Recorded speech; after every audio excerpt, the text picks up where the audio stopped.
I welcome all of you, my friends, and wish everyone a warm welcome to our history course, After the Flame. So, we started talking, and that was the first week. We talked about the destruction of the Second Temple. We discussed the siege of Jerusalem through the eyes of Josephus Flavius. We talked about what was destroyed in that fire, which artifacts were lost, what was taken out of the temple, and how the main Torah scroll was burned. We discussed the consequences of this catastrophe for the entire Jewish world and for all of Israel. We talked about where the Jews went afterwards. I even showed you a map of the dispersion. We talked about Rabbi Gamliel. We talked about Yohanan ben Zakkai. We talked about some very important figures who brought everything together and organized the center in Jabna, who re-established the Sanhedrin. We discussed how, in fact, the oral tradition was canonized, how the Torah was eventually written down.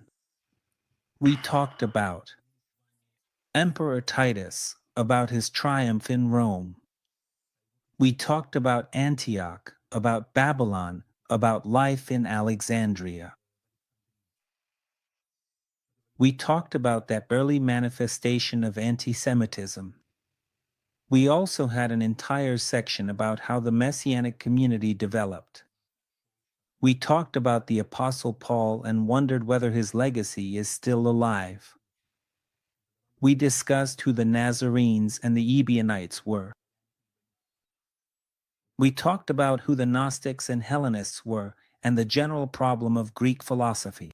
We discussed the Didache, the first non-canonical text of the Church. We talked about the issue of identity in general, both for the synagogue and the Church. Last week, we discussed the topic of Christianity in Rome. We talked about how the Romans in general viewed Christians. We discussed the persecutions under Nero, who the martyrs were, and what happened to them. We also examined why Christians rejected paganism but did not reject the Torah. After all, they rejected pagan gods, and that was the reason they suffered. And the rejection of paganism is based on the acceptance of the Torah, which itself stands in opposition to paganism. Later on, the Church's rejection of the Torah in future generations, on the contrary, merged it with paganism. In the last lesson, we talked about the cult of saints, about the transition from martyrs to deification, about how this shift happened, and about how today's modern churches and all sorts of these places are built on the bones of saints. It was practically impossible to build churches in Byzantium, as well as cathedrals and basilicas, if there weren't bones laid in the foundation, which is actually a terrifying thing. We've talked about all of this together. And now, little by little, we've moved on to the fourth week. And here, this week, we'll continue talking with you. Now we'll move on to a very important point. This is what happens in the year 115 to 117. And what happens during this period affects what will happen in the years 132 and 135. This is what we know about the Bar Kokhba revolt, but we don't know what led to this uprising. Today we are going to talk with you, and actually, all this week we will be talking with you about this short period, the years 115 to 117. Today we will talk about what the Roman Empire was like under Emperor Trajan. What concerns us is the policy towards the Jews. Tomorrow we will talk about the uprising in the diaspora, about Egypt, Cyprus, Cyrene, in Cyrenaica. We will talk about this uprising because, as a result of it, there were shifts that led to the larger Bar Kokhba revolt and, by that time, to the complete expulsion of the Jews and their dispersion across the face of the earth. What things led to this? Tomorrow we will talk about the uprising in the diaspora. The day after tomorrow, with God's help, we will talk about the Quito's War. That was essentially an uprising of the diaspora. All the things I will be telling you are not studied in Christian academies. They are not studied in Christian theology at all. All of Jewish history is not studied there. What is studied there is the history of the church. But it is impossible to study the history of the church without studying the history of Israel. That history will be distorted, which, in fact, it is, if you don't study the history of the Jewish path. Only in this context can we understand what actually happened to the church itself and why it took the direction that it did, and what preceded the decisions that led to all of this happening.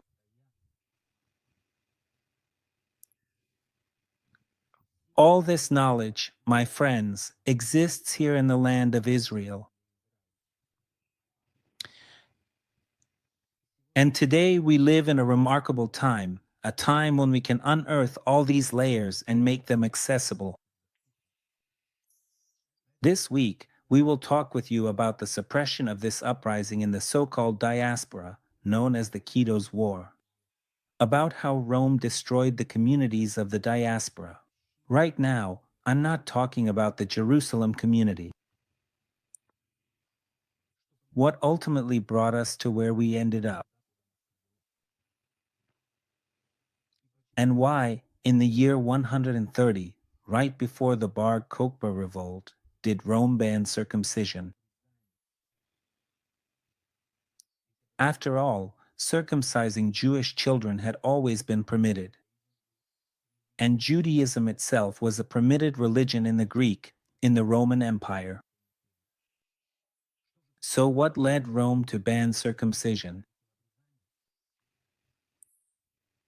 And also to declare that a pagan temple would be built on the mount in Jerusalem. It turns out we have events. It turns out we have some prerequisites. It turns out there are circumstances that led us to these things.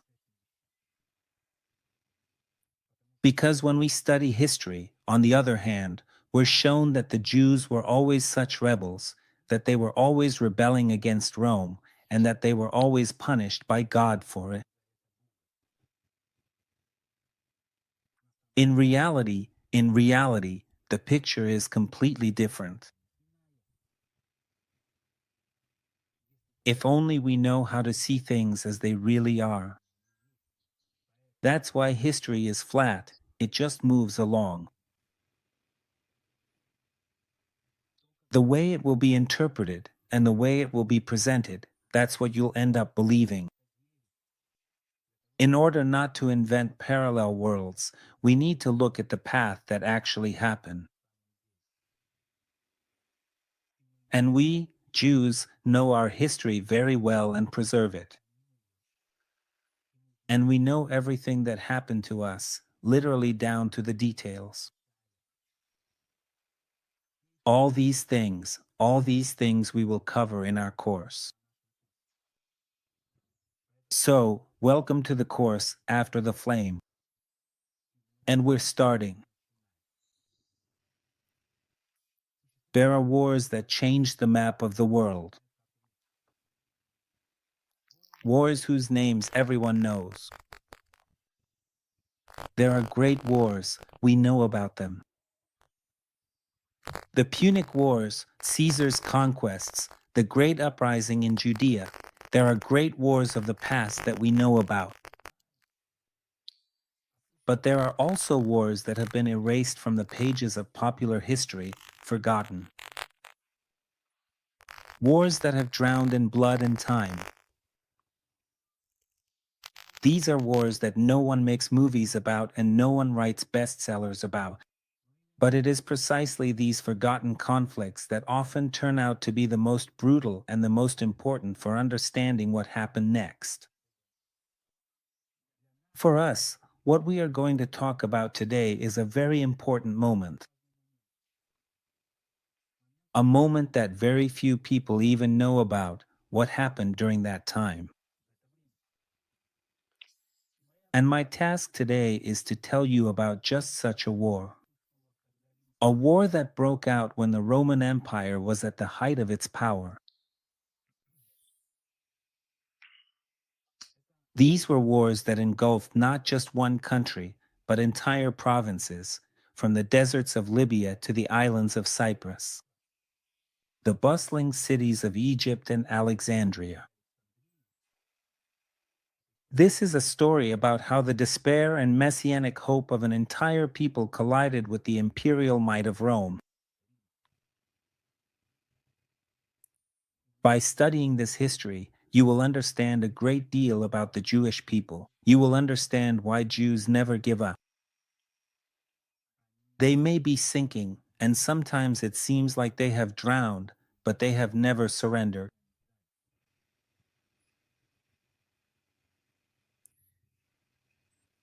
And this is a story about what became the prologue to the final, most tragic act, the drama in the relationship between Rome and Judea. After this, such dramas no longer existed. We are slowly approaching this great drama. Everything else will come later. History.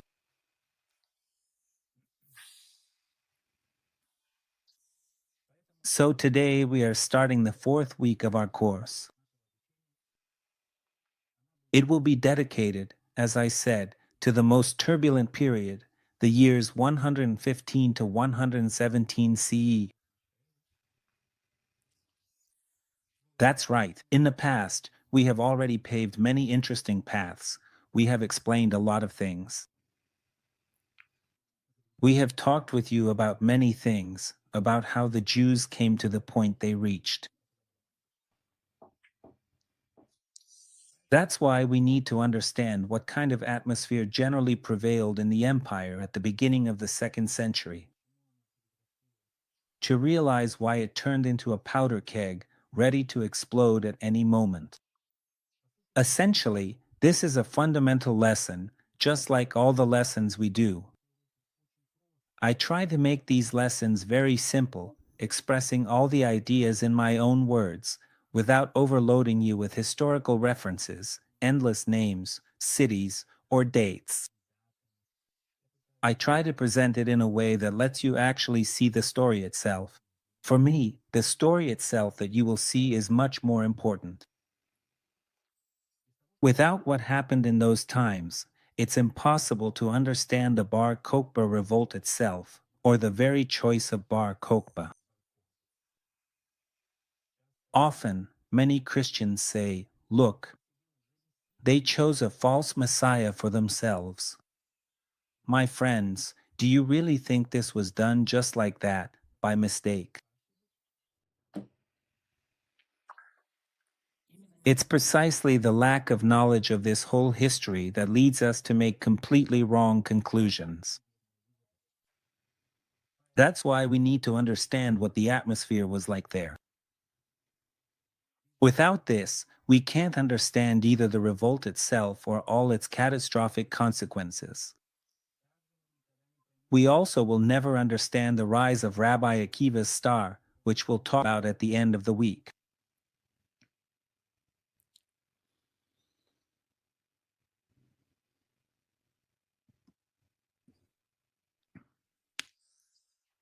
Let's start today with the person whose name defines this era.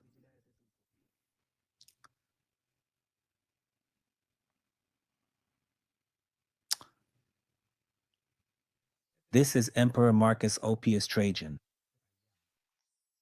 He ruled from 98 to 117 and went down in history as one of the five good emperors. Moreover, the Roman Senate honored him with the title Optimus Princeps, the best ruler. And from a Roman's point of view, there were plenty of good reasons for that. Trajan was a soldier to the core. He was the first emperor who was not born in Italy, but in a province in Spain. Before him, everyone was born in Italy, but he was born in Spain. He came to power not through intrigue, as everyone before him had, but thanks to his great reputation in the army. He was popular, energetic, and incredibly ambitious. Under him, the Roman Empire reached its greatest size.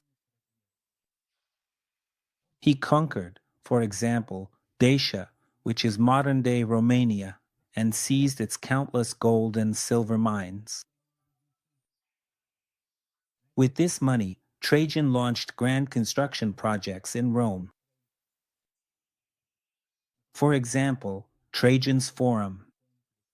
It's a colossal complex of plazas, basilicas, markets, and of course, the famous Trajan's Column, which still stands in Rome today. For instance, this is how you can see it.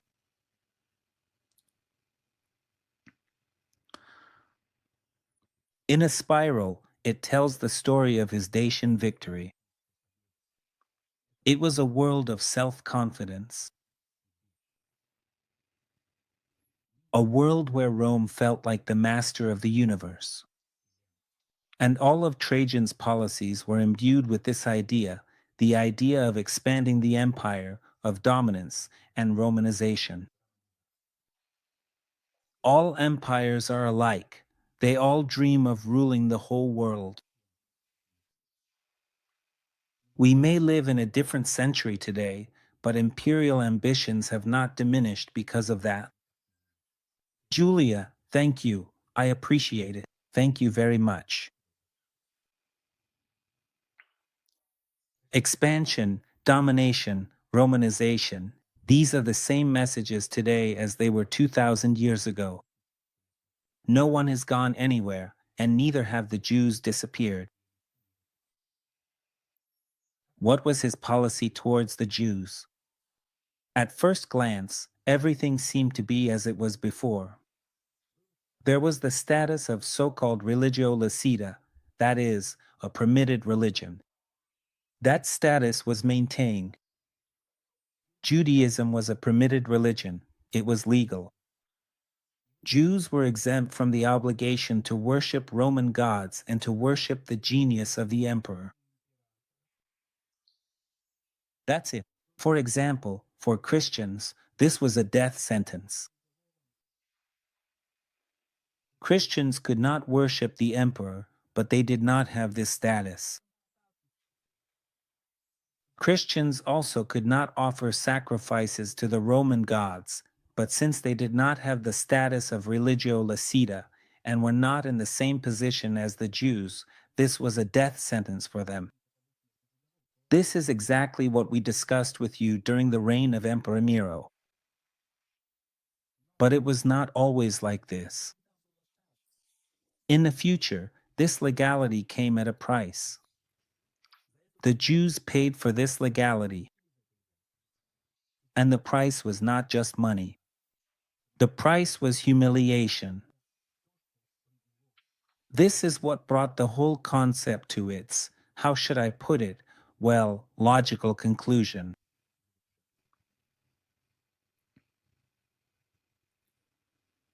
I've already talked to you, actually, about the tax called the Fiscus Judaicus.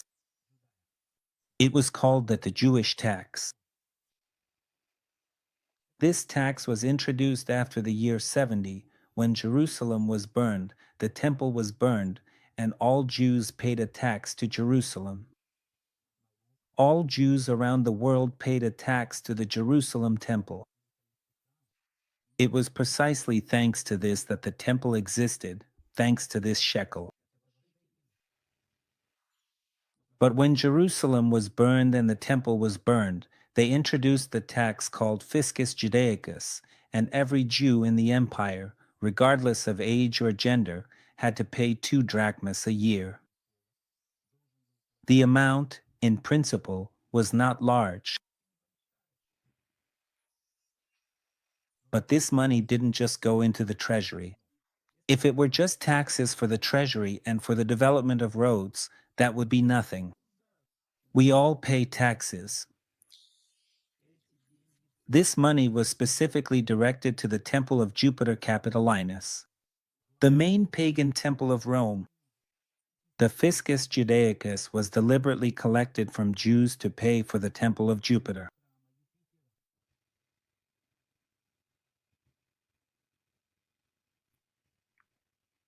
Just think about this symbolism.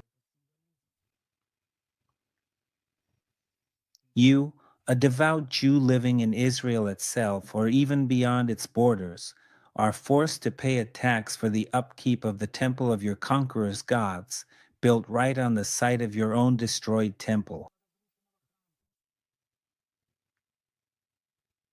This was a constant, annual, legally established, state-sanctioned humiliation. A Jew for whom the concepts of pure, impure, tuma, and tahara are very serious matters. But Rome knew how to humiliate people. Rome knew exactly what to do to impose its powerful worldview, the established Roman order, upon the conquered lands.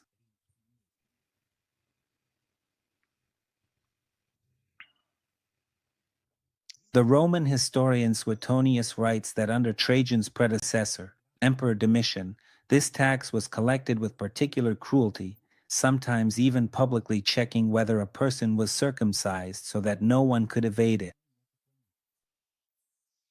Can you imagine someone coming up to you and telling you to take off your pants and show whether you're circumcised or not? But that's exactly how people were checked under Emperor Domitian. Under Trajan, the cruelty eased a little, but the essence of the tax remained the same. So, what kind of tax is this? It's a tribute imposed on the conquered. Since the year 70, the Jews looked defeated, humiliated, and crushed.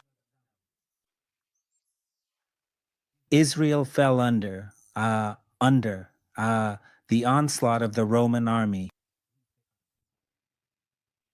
Emperor Titus laid siege to Jerusalem. Millions of people were deported, and a huge number of people died. Ha! Rome knew how to deal with conquered peoples.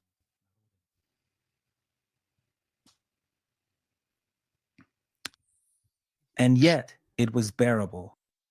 Well, you pay the tax, it was tolerable. But Trajan's ambitions went even further.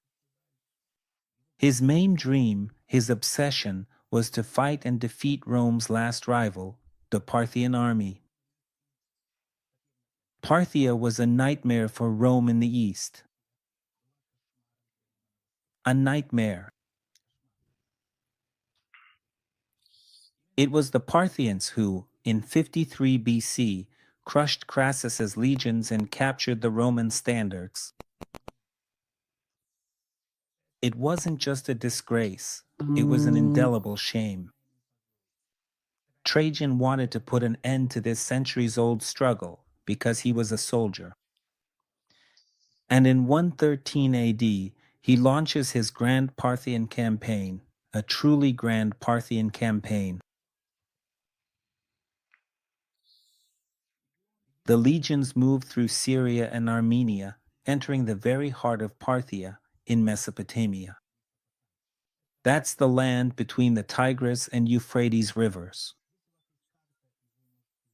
Here you have a map, and you can see with arrows the depiction of this very spot, where everything is happening. Right here above. This is exactly where we're interested in this question, because it's here that Trajan's policy comes face to face with the Jewish question. It is here that something very important happens, because along the path of his army there were three key regions where the Jewish population was huge, wealthy, and influential. His armies had to pass through Egypt, and Egypt at that time was not what Egypt is today. Egypt today is a third world country. Egypt in those days was the breadbasket of Rome, it was the richest, it was the wealthiest province of Rome. Today, Egypt is populated by Arabs. At that time, Egypt was inhabited by Romans with Alexandria as the center, where hundreds of thousands of Jews lived. Cyprus, Cyrenaica, that is, Libya, important trade centers with large Jewish communities, and of course Mesopotamia itself, that is, Babylon, that is, Babylonia.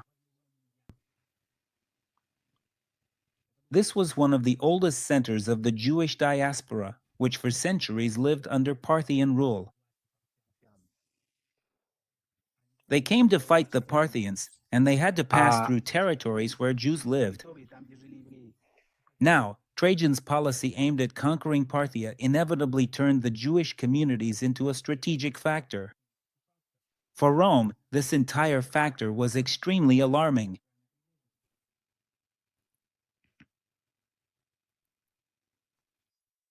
Now let's try to shift our focus from the emperor to his subjects.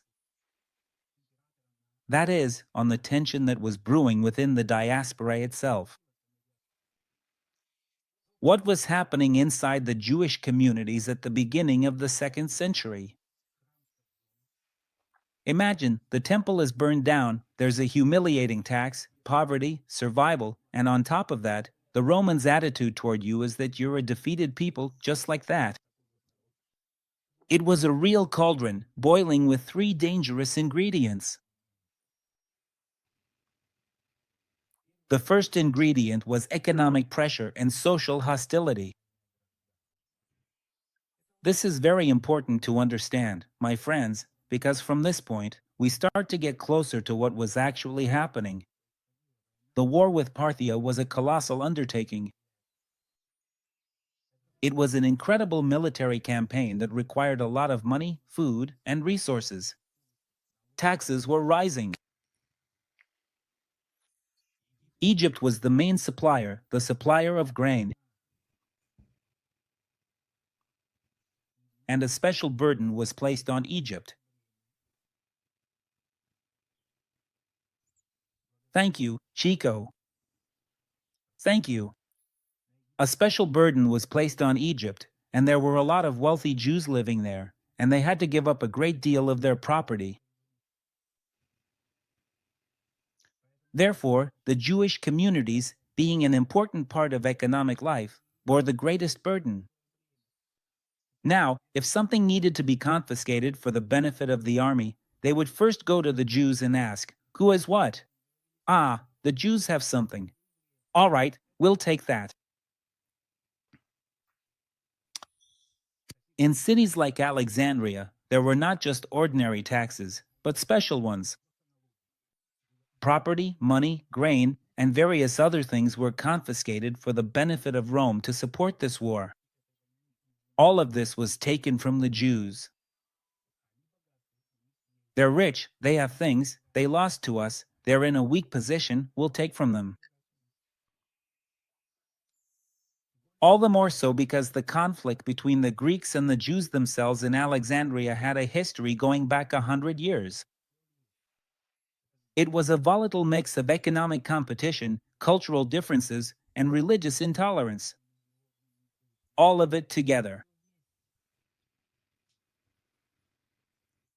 Roman authority itself, the Roman laws, acted like a metal hoop holding this barrel from exploding. But the pressure inside the barrel was incredible. Even though the hoop was made of iron and did hold things together, it couldn't last for long. But now, when the legions of the Roman army had gone east and were fighting the Parthian war there, the attention of the entire Roman administration was focused on that war. Resources were being sent there, Everything was being taken, even from the Jews. The very hoop that held this barrel together had weakened. And this hatred of the Jewish communities toward Rome was ready to burst out.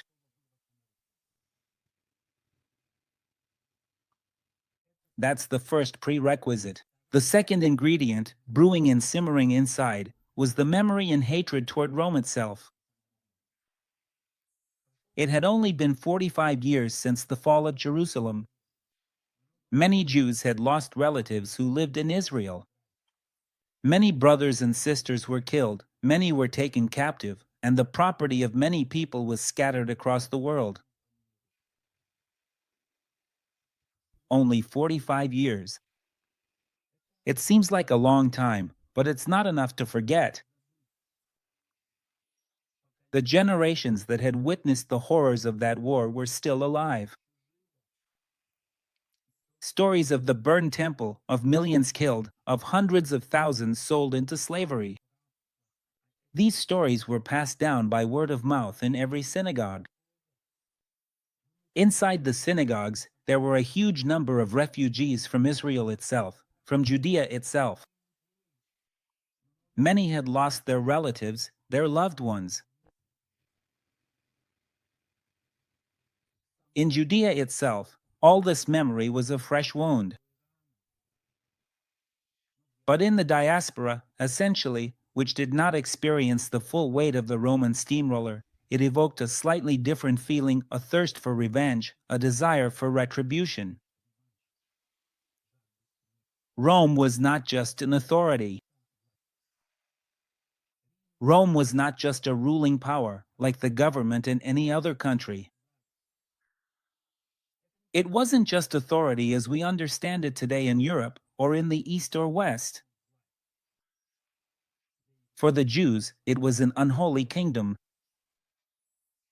Rome was the destroyer of sacred things.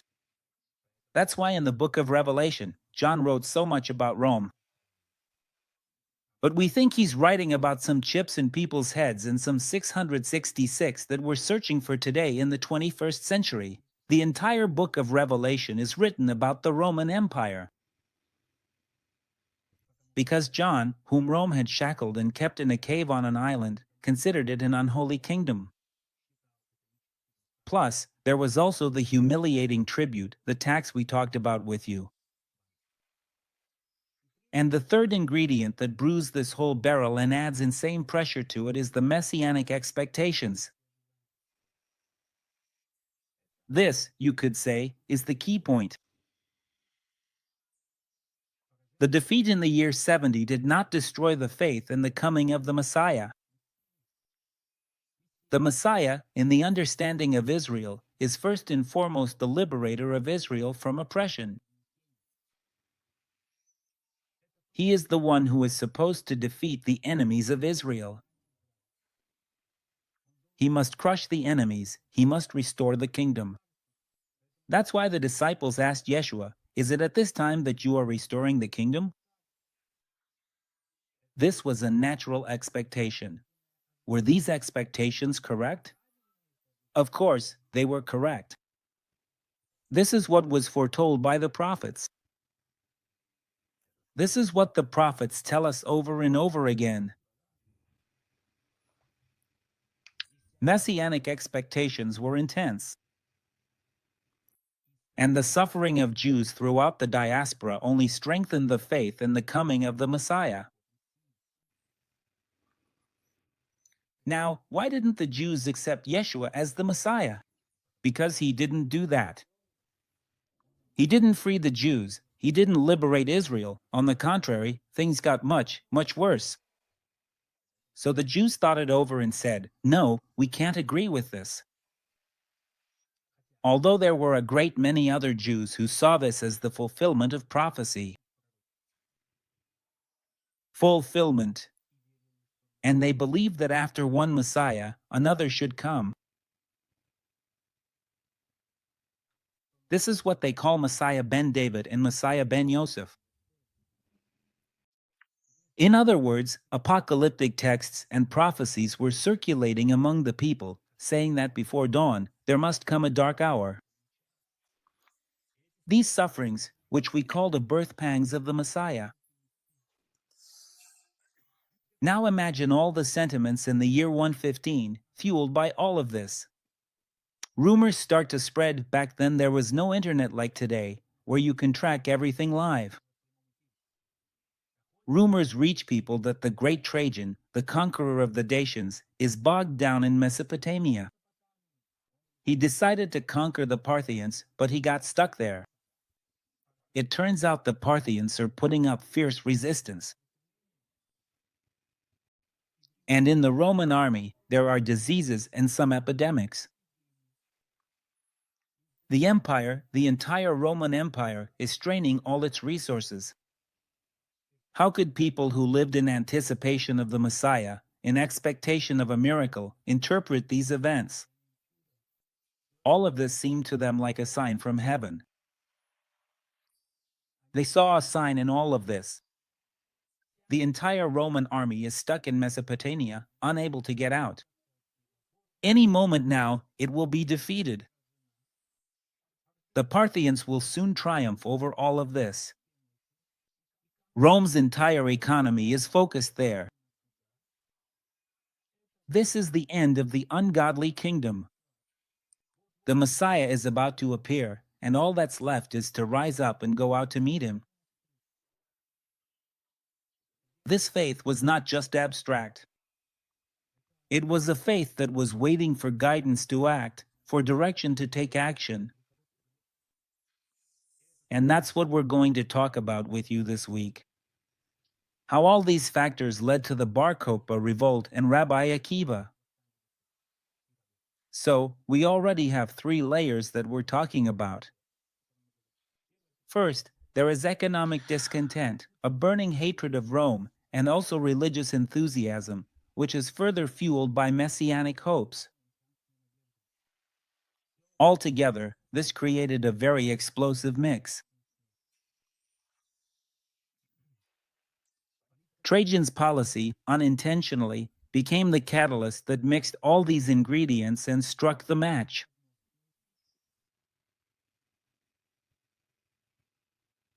All that was left was to set it all alight. Now, let's think for a minute. Let's put ourselves in the shoes of a Roman governor in Egypt or a military commander, say, in Trajan's own headquarters. How did they see this whole situation? For the Roman elite, the Jews had always been a difficult people. They had a stubborn monotheism that resisted any Greek philosophies or anything like that. Unlike all the other peoples conquered by Rome, they flatly refused to worship the Roman gods. Unlike all the Roman festivals, they kept their own Sabbath. They had their own dietary laws. And they even circumcised their children. 8-day-old babies, they would cut something off their private parts. For the Romans, this was terrifying, truly terrifying. To the Romans, this looked not just like stubbornness. Well, let's call it stubbornness, separateness, and even misanthropy.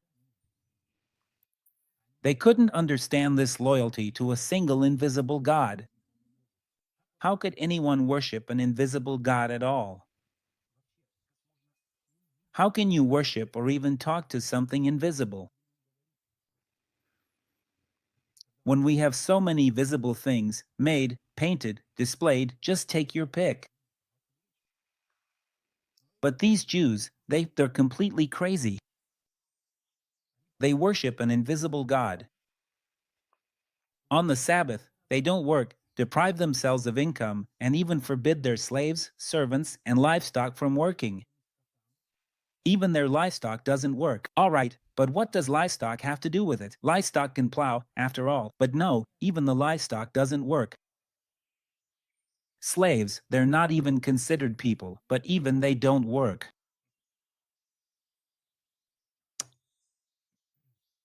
But after 73, after all that period from the 70s, fear was added as well.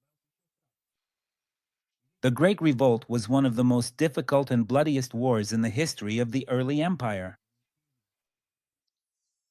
Rome lost an entire legion, spent enormous resources, and was forced to send its best generals to suppress the rebellion. The lesson was learned. I mean the war in Jerusalem. Any Jewish unrest was now seen not as minor hooliganism, but as a potential threat to imperial security. Jews were already seen as a threat. If they started a revolt in Judea, they could start one anywhere. And now, right in the midst of the Parthian War, this whole threat takes on a strategic dimension. Now, a revolt in Egypt. If that happens and the Jews rise up in Egypt, the supply of grain will immediately stop, there will be famine in Rome. And even worse, a famine in the active army. God forbid, the army could lose. And what if there's an uprising in Cyprus? That would disrupt all maritime communications in the eastern Mediterranean. And if there's a revolt in Mesopotamia, right behind Trajan's army, that would be a complete disaster. That would mean cut supply lines, a stab in the back. From the perspective of a Roman strategist, the Jewish communities in these regions in the year 115 were not just a group of discontented subjects, they were a potential fifth column, capable of sabotaging the entire military campaign and pushing the emperor to the brink of defeat in the war against his main enemy.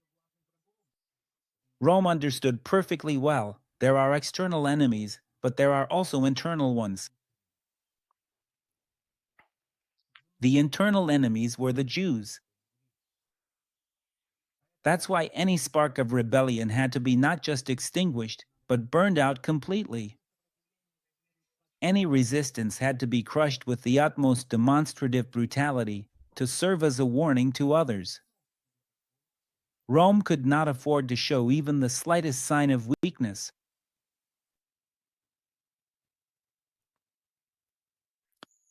It was precisely this clash of two worlds, the world of Jewish messianic hope and the world of cold Roman military strategy, that made the tragedy of 115 to 117 absolutely inevitable.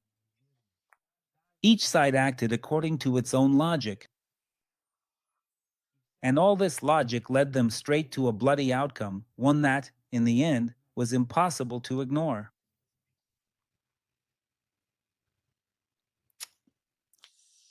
Let's quickly summarize everything that we thoroughly discussed today.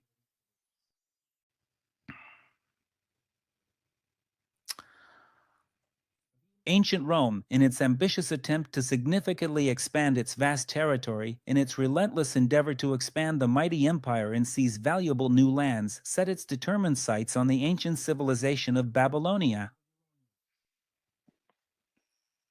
They bit off more than they could chew, essentially creating unbearable conditions, and at the same time exposing a certain weakness in themselves, leaving their own rear unprotected.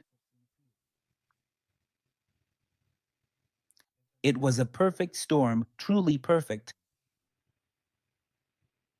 On one side, Rome, confident in its own strength, but straining all its resources for a great war in the East. And on the other side, the Jewish communities in the diaspora, these are not insignificant people, but millions who bear the burden of taxes, all of them, and they hate Rome. They don't just hate Rome, they want revenge. They also want retribution for the insult, the humiliation, and the defeat. And they are waiting for the Messiah who will deliver them.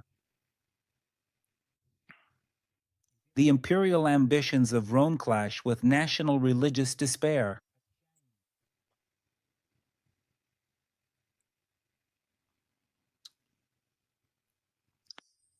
Trajan's policy toward the Jews was not a policy of deliberate genocide at that time, but, as we will see later, it was a policy of imperial neglect. In other words, you kind of exist, but to us, you are nobody. It's like some small peoples whom we have suppressed, conquered, and you just exist somewhere out there.